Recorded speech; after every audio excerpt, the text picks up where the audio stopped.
my colleague, Honorable Migos Ogamba, Your Excellencies, the State Secretary of Norway, Congress leaders, distinguished ladies and gentlemen, and all our international partners and esteemed delegates, good afternoon. It is an honor to address you today at the official opening of the 5th International Conference on the Safe Schools Declaration here in Nairobi. On behalf of His Excellency, Dr. William Samoei Ruto, the President of the Republic of Kenya, and the government and people of Kenya, I warmly welcome all delegates, policymakers, technical experts, and child advocates gathered here today. The theme of this year's conference, Safe Education for All, a decade of commitment, a call to action through the Safe Schools Declaration, is a compelling reminder that 10 years after the declaration was launched, our resolve must deepen and our actions must accelerate. A decade of commitments is meaningful only if it yields a decade of results. Today we gather in Nairobi with 121 endorsing countries, demonstrating global solidarity for the protection of education.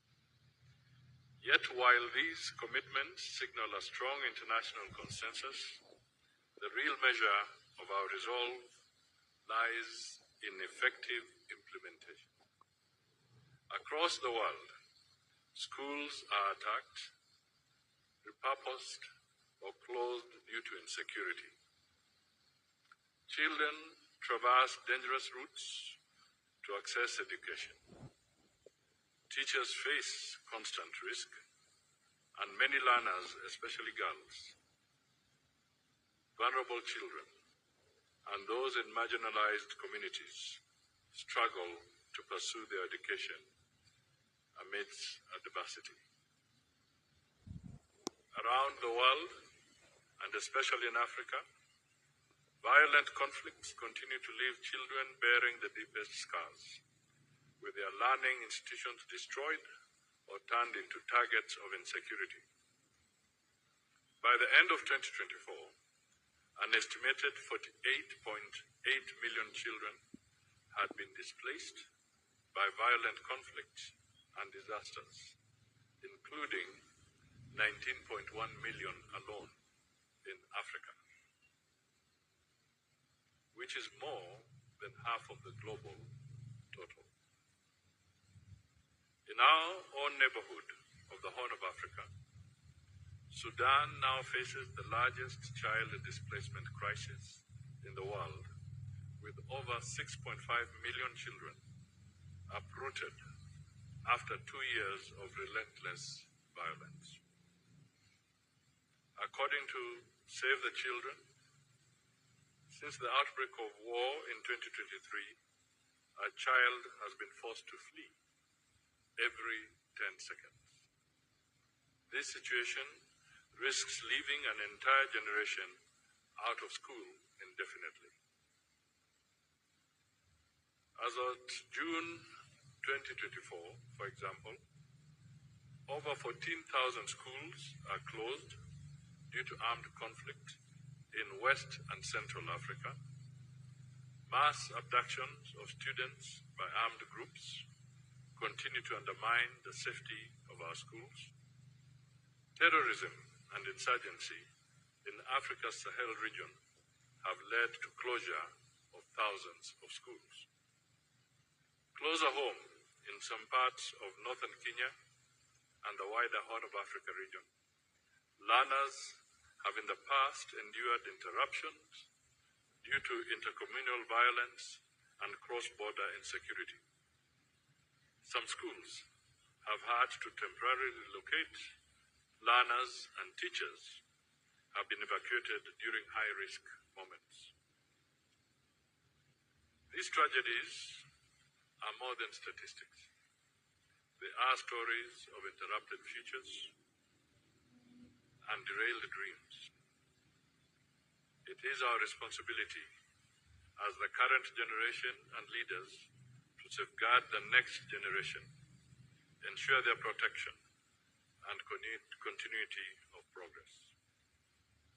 With this awareness, Kenya remains firmly committed to the Safe Schools Declaration. We have begun integrating its principles into education and national security frameworks, enhancing coordination between the ministries responsible for education, interior, and security to mitigate risks in vulnerable regions. The government is enhancing teacher preparedness for crisis situations, strengthening psychosocial support, and ensuring continued access to learning in conflict-affected areas or counties. Hosting this fifth conference demonstrates Kenya's commitment not just to share in global protection strategies, but to actively advance them. It is a significant milestone that the Safe Schools Declaration has been endorsed and supported by global leadership, including the United Nations Secretary General, Antonio Guterres, who has emphasized that the right to education must never be suspended, even in war. Education is the foundation of peace and the first step towards recovery.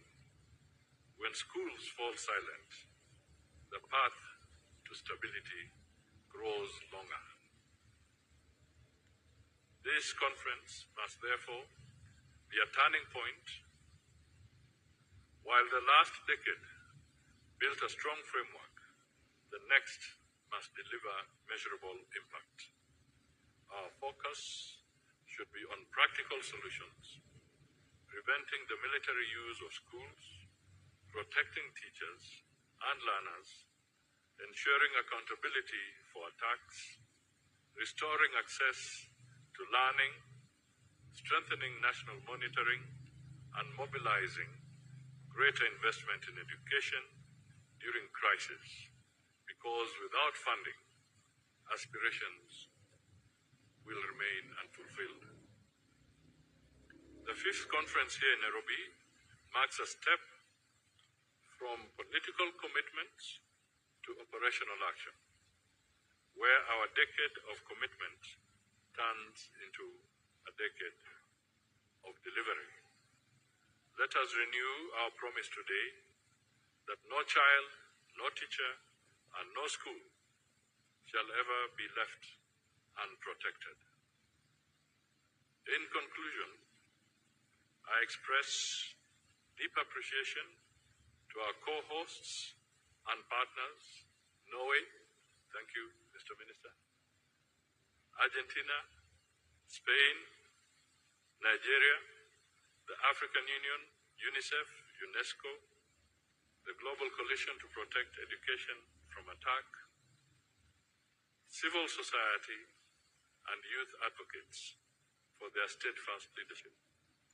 I also salute our teachers tirelessly, working under difficult conditions, and the learners who pursue education with courage despite adversity.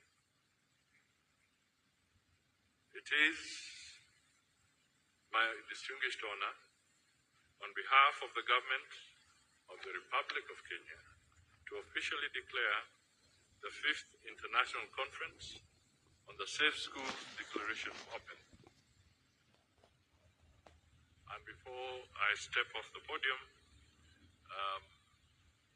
maybe I can just emphasize that let's also now have some special conversation around the threat that comes with AI.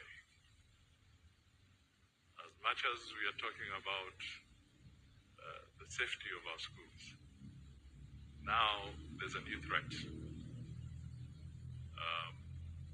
the cyber threat.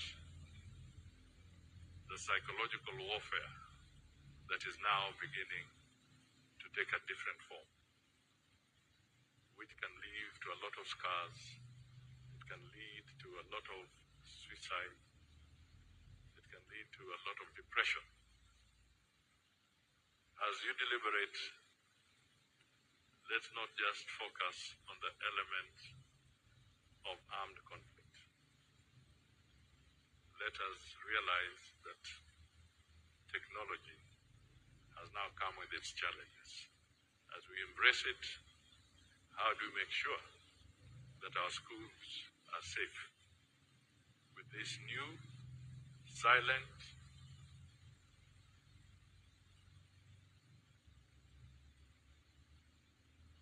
partner? I didn't say enemy, I said partner. Because technology is our partner. But the question then, do all partners come with good intentions? That's the question we may want to ask ourselves. So let's dedicate some time to that, to just focus on that threat that comes with the new technologies that we have. May our deliberations be practical and fruitful. Thank you. May God bless you. May God bless Africa. May God bless Kenya.